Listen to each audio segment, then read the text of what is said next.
Magandang araw sa mga kababayan at narito tayo ngayon sa Barangay Urigon, Davao Oriental mga kababayan, no?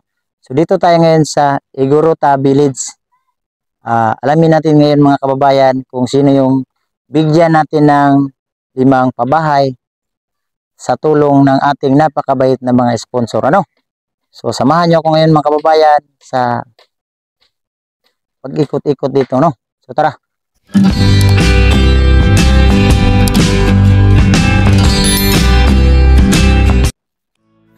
So dito tayo itong lupa po ay ayan, yung bahay na yan, yung bahay ni Kuya Junil ay maganda pa rin, no? Marami ng mga halaman. So dito natin itatayo yung pang-5 pabahay natin, kung sino yung bigyan natin. So ngayon kailangan na natin yung pang-5 pabahay kasi malapit na natapos yung bahay ko. At umpisahan na natin yung pang-5 kasi nga ay na-stop muna tayo sa pagtulong dahil nga sa inuna ko po muna yung aking bahay kasi nga ay sa likod ng kamera ay siksika na po ako sa mama ng asawa ko, ano. So minsan dito ako sa mama ko at maliit din yung bahay ng mama ko, so kailangan natin na siyempre may mga anak ako, kailangan ko na may bahay na kahit maliit at least hindi tayo mababasa, ano. So, at least safety yung pagtulog natin sa araw-araw na hindi tayo mababasa. So, dito natin itatayo yung pang-5. At, yun nga, inuulit ko, yung bigyan sana nito, yung kita yung vlog ko na yung pamilya na palipat-lipat na lang. So, yun nga, ay nagdesisyon sila na i-cancel na lang daw kasi hindi naman ako yung nagdesisyon na ayaw.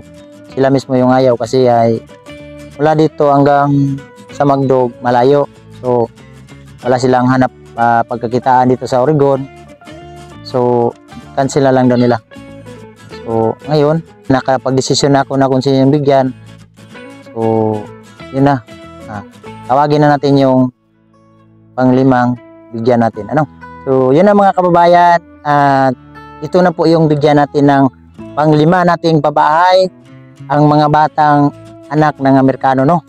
So balakpak tayo mga kids. May bagong balay, ha.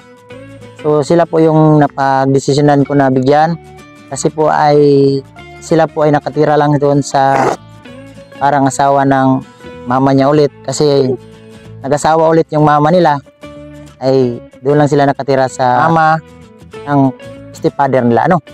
So wala silang bahay. So kasi pag doon sa yung vlog ko doon na doon sa nasa lupa ni Tita Igorota, din doon sa kabila, malayo yung school doon. So dito malapit lang. So dito natin sila tatayuan ng bahay, kahit maliit na bahay, at least matibay na hindi talaga sila mabasa at makatulog sila ng maayos. Kasi nga ay wala na silang ama, ay may mama man sila pero tapos pa rin sa buhay na hindi niya kaya na pag-aralin yung mga bata. At ako nga ay nag-promise ako sa kanila na kukupin ko, pero yun, binibigyan ko kung hanggang kaya ko, hanggang kaya ng sahod ko ay bigyan ko talaga sila, kahit mga gamit ng school nila, mga papel, kung ano yung mabigay ko, pagkain. Kasi nga ay maliit po yung channel natin, kahit maliit po ay share ko sa kanila para at least sila ay makapag-aral ng mayos, makatrabaho. At ito po ay wala na silang papa, so na mahirap ang buhay nila, no. Yun mga kababayan, at nakalikom na po tayo ng tulong sa napakabait nating mga sponsor sa ating pang-5 pabahay kasi nga umpisa na yung pang-5. At ito po yung nalikom natin. Magpasalamat lang tayo sa tumulong. Magpasalamat tayo kang Tita Edna ng San Diego, California, nagpaabot ng 5,454. Tita Lily Lopez nagpaabot ng 10,000. At saka si Ate Joy Barros 20,000, Ate Grace 5,000. Ang total po nito ay 40,454 po, no. Yun yung ating nalikom para sa pang-5 sanang pabahay ay ibigay natin sa yung pamilya na lipat-lipat. So yun nga ay na-cancel. Ayaw na lang nila daw kasi napakalayo. So ito na yung pagbigyan natin. At again, kung sino yung tumulong at mag-PM lang po kayo sa aking Facebook page ang Nunoy Matanggo para at least palaki natin yung bahay nila. Kasi po ay 6 to sila. Yung 2 ay dinala ng mama nila doon sa bundok. So, 4 lang sila ito kasi nga ay araw na ngayon ng pasukan. So balik na sila sa pag-school. So dito lang po sila natutulog sa mama ng stepfather nila. Ay yung stepfather din nila ay parang yung bahay hindi din sa kanila. So wala po silang matirahan. Kaya napagdesisyonan ko po ay sila na lang yung bigyan ng pang-5 para at least ay makatira sila ng maayos, hindi po sila mababasa ano. So kasi sila po ay wala ng papa ay pumanaw nga dahil sa nahulog sa nyug ay hindi natin alam yung ano yung nangyari. So ang sabi kasi ng mama nila ay umakyat ng nyug, nahulog.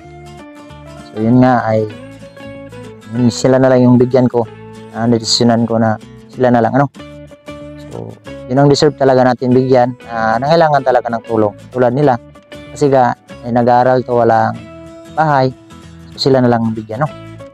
So magpasalamat lang tayo sa napakabait natin ng mga sponsor, lalo na ka Ate Jane. Maraming salamat Ate Jane. Tita Dens, si Tita Dens po ay nagbigay ng pabahay ng mga bata, yung pumanaw ang papa at saka mama dahil sa trahedya, natumba ng kahoy. So maraming salamat Tita Dens sa pagpabot mo ng tulong, sa pagbigay mo ng bahay. So sila po yung palagi nating inuulit pagpasalamat kasi sila yung katuwang natin sa misyon, lalo na kang Tita Edna ng San Diego, California. Maraming salamat talaga Tita. Kang Ate Mili, maraming salamat sa inyo Ate Mili. Ingat sa pag travel mo ngayon. Ganun din po sa kang Ate Grace, ingat sa bakasyon nyo kasi umuwi po sila sa Pilipinas. Sa mga OFW, alam naman natin na napakalungkot talaga pag doon tayo sa ibang bansa, hindi natin kasama yung pamilya. Sige lang, okay lang yan, please, na yung ginagawa natin para naman sa ating pamilya, no? So maraming salamat. Lalo na kang Tita Lia Gus, maraming salamat Tita. Tita Marisa Escuadro Salim. Sa mga anonymous, maraming salamat na hindi nagpabanggit ng mga pangalan. Maraming salamat sa inyong lahat. At lalo na kang Ate Ruby Magkawan, Ate Bibi, maraming salamat sa inyong lahat. Lahat ng mga sponsor, maraming salamat. At saka kang Ate Jo, maraming salamat Ate Jo sa mga sponsor talaga. Alam ko po ay hindi ko magawa to kung hindi dahil sa iyong tulong sa akin ano. So nagawa ko to dahil sa tulong nyo. Napagpatuloy ko yung mission ko dahil nandyan kayo. Pagsuporta nyo sa akin, mga viewers na walang sawa nanood sa content kong ginagawa. Wala man talaga akong maganti sa inyo. Ang Diyos na lang po ang bahala sa inyo no, sa ginagawa. Pagtulong nyo sa pagpanood nyo sa content ko. Alam naman natin na dyan tayo kumikita sa ads. So pag hindi nyo pag-skip ng ads, napakalaking tulong nyo na yan sa akin. Na viewers, maraming salamat. Sa mga subscriber kong bago, maraming salamat sa inyong lahat. At andyan kayo palagi ano. So na, sa'yo masulti ninyo ron. Salamat. So tingnan nyo mga kababayan, itong pang mga mata nila, ay mga mata nila kulay blue. May mga itim-itim sa mga mukha. Ito naman no, may mga itim sa mukha. Pero sa akin, hindi to factory defect to. Ay katawarik. Ito tingnan nyo mga kababayan, Amerikano talaga yung mukha. Pero ako, huwag nyo na ako tingnan kasi hindi talaga ako, mandaya talaga. Hindi naman ako nahiya kasi kung ano yung tribe natin, hindi natin ikakahiya kasi yung iba mahiya, mandaya, yung ganun. Pinamaliit natin, huwag natin maliitin yung tribe ng tao. Kahit anong tribe natin dito sa ibabaw ng mundo, isa lang tayo, Pilipino, no? So, kabalo ba ka mag-Amerikano, Rick? Ah, ayaw daw. So, mag-eskwela mo tarong ha. Ha? Eskwela tarong Rika. So, ito pong lahat mga kababayan, kung hindi sino yung nakabago pa lang sa aking YouTube channel, itong lahat, puro grade 2. Grade 2, grade 2, grade 2, grade 2. Ayan, puro sila grade 2. Kasi nga dahil doon sila nakatira doon sa gubat, doon saan sila, yung buhay pa yung papa nila, doon sila nakatira sa, sa ganito? Nagpuyo mo siya na nagas? Doon sila sa bundok nakatira. Kaya magpasalamat din tayo sa stepfather nila kasi kinuha sila doon sa bundok. Napunta sila to sa Barangay Oregon, pinapaaral sila ng stepfather nila. Napakabait po yung stepfather nila. Kaya sila ay puro grade 2, no? So nabigyan na po ito ni Ate Mili ng mga ng mga bag, sapatos, ano yung gamit ng school nila. Nandiyan na po, ano? So yun lang. Maraming salamat. At dito ko na lang tatapusin ang vlog na to. Maraming salamat po mga kababayan. At inuulit ko, ang gwapo ang kameraman. So muli, asan mo? Muli na mo. Yun lang, maraming salamat po. Dito ko na lang tatapusin ang vlog na to. God bless po. Bye bye po.